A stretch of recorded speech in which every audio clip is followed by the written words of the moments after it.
আমরা এখন বাড়ির দিকে চলে যাচ্ছি, ব্যাগ হাতে রাস্তায় হাঁটতেছি। অনেক রাত, তারপরে রাত 4টা বেজে গেছে, 4টা 9। বাসের জন্য অপেক্ষা করতে করতে অধৈর্য হয়ে যাচ্ছিলাম। বাস আসতে আসতে রাত 4:30 বাজে গেছে। আর ধৈর্য সহ্য হচ্ছিল না, কখন বাড়ি যাব। অবশেষে বাসে উঠে পড়লাম। আমাদের বাসটা চট্টগ্রাম থেকে আসতেছিল, গ্রিন এভার বাস। বাসটা ভালোই ছিল। গাবতলীতে এসে যখন আমরা জ্যামে পড়ি, তারপরে জ্যাম ছোটার পরে অনেক ভাল লাগে।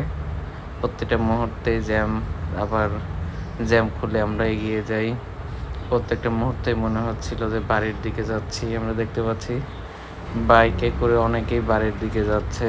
ঈদ বলে কথা, সকাল হয়ে গেছে। আমরা কালিয়াকৈরে অনেক জ্যামে ছিলাম, প্রায় 2 ঘন্টা। দেখতে দেখতে যমুনা সেতুতে এসে গেলাম। যমুনা সেতু পেলেই মনে হয় বাড়িটা যেন পেয়ে গেছি। আমাদের বাড়ির কাছাকাছি। আমাদের এলাকার সোনালী ফসল। আমরা নামাজে বসে গেছিলাম।